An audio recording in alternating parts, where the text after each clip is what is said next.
everyone and welcome to another normal video. We finally covered all the cards of Legends of Runeterra, so we can get back to normal business. By which I mean, let's dig into a lot of lore.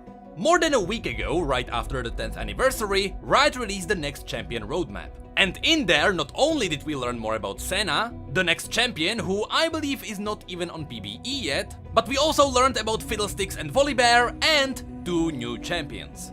And because the lore is usually capable of revealing more about the champions, let's get right into it.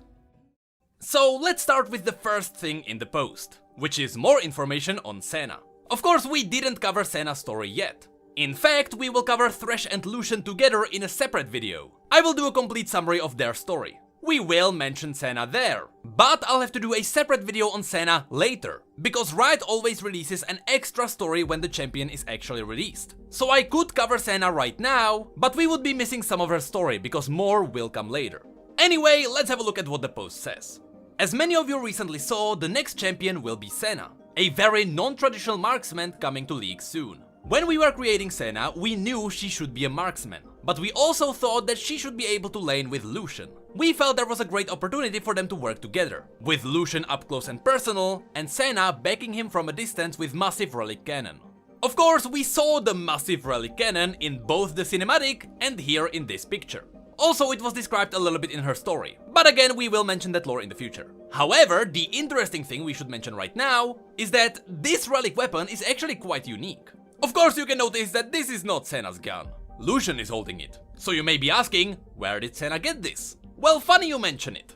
Because, remember Mordekaiser? Remember how he can forge souls into physical objects in the Shadow Realm? How he can take your soul and turn you into a brick? And then he takes 1,000,000 bricks and creates a soul castle. Well, with Senna's weapon, it was hinted that some similar shenanigans may be happening here too.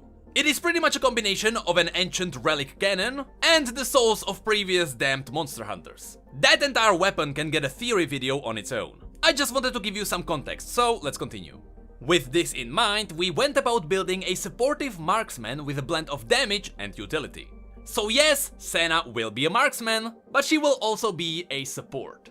I really like this when they make supports unique. It generally makes the support class more interesting. For example, both Pyke and Yuumi lured in a lot of people to try support. And although I will stick to my Bard, I am just happy to see more support players.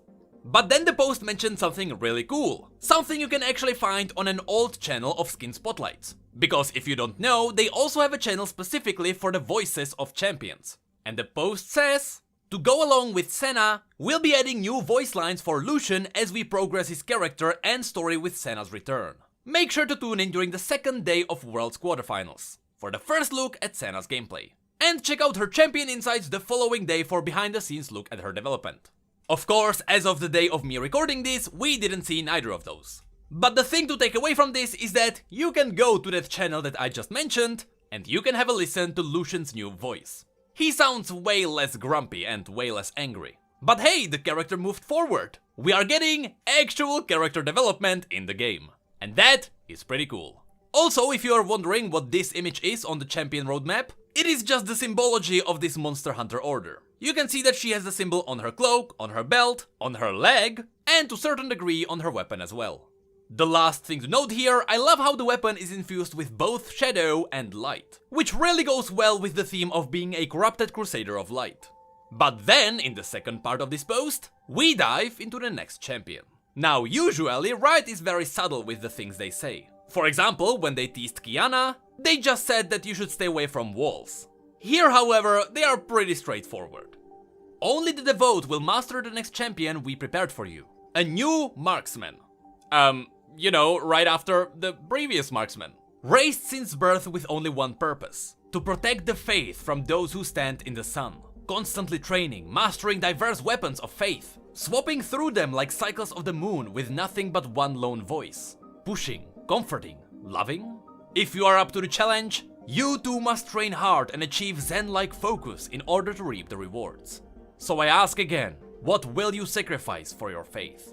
See, there is no denying it, this is related to the Lunari. It mentions that this champion will protect the faith from those who stand in the sun, which, similar to Diana, it is a champion that will protect the Lunari faith from the Solari, who are trying to make it forgotten, and it also mentions that this champion will be swapping weapons like the cycles of the moon.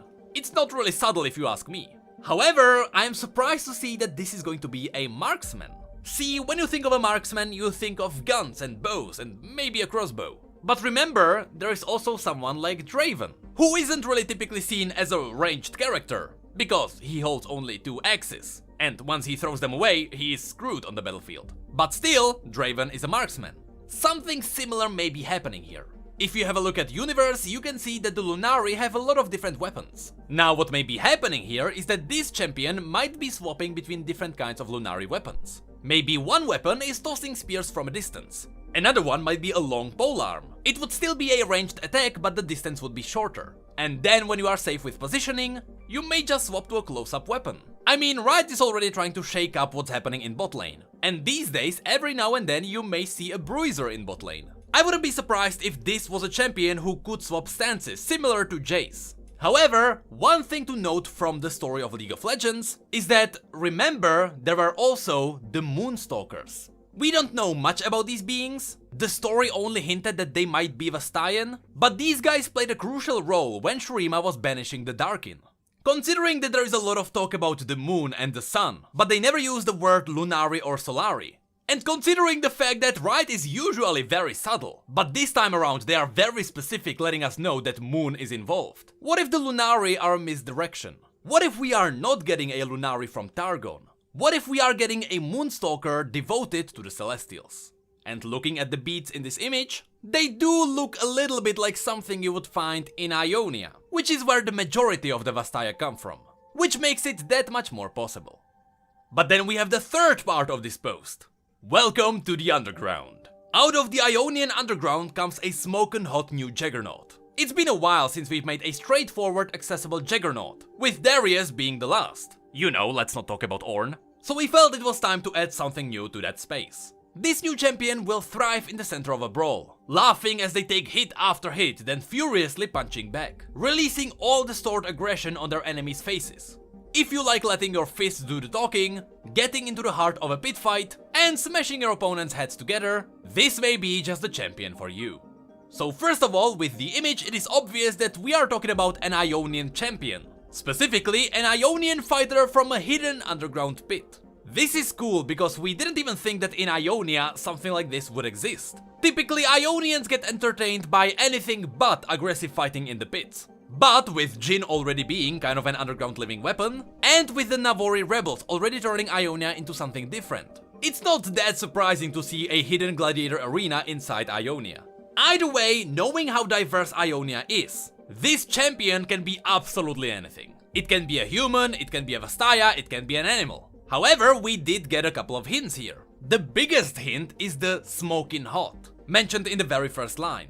I do believe that that is a hint towards fire being involved, because not only can you see lit flames around the arena, but if you look at the hanging cloth in the middle, you can see that it pictures the side view of an animalistic head. You have the snout, you have the eye, you have the mouth with teeth, and the entire head looks like it's on fire. And considering what the champion is supposed to be, a champion that takes a lot of hits and then punches back, the fire design might be directly related to their hot temper, which would be typical for a brawler. So in short, looking at what we can see, I think we have a buff brawler Vastaya on our hands, with this being their head. So it's either a wolfy kind of guy, or that might be a snout of a pig. And believe me when I say that Ionia has a lot of pigs. And finally, now we get into the reworks of Fiddlesticks and Volibear. Being the closer one to release, let's have a look at Fiddlesticks first. We've made a lot of progress on Fiddlesticks since the last devlog, using your feedback to iterate and polish its new visual design. A lot of you were excited about Fiddle being this terrifying thing with bunch of different voices. So this is something we want to try to make work one way or another for its VO. Of course, if you don't remember, the plan for Fiddlestick's voice is that it is the amalgamation of multiple voices. It is like the harvest of souls. And whenever Fiddlesticks is talking, it is usually the soul that overpowers the other that gets to talk at that moment. So every time Fiddlesticks talks, the voice might warp and change.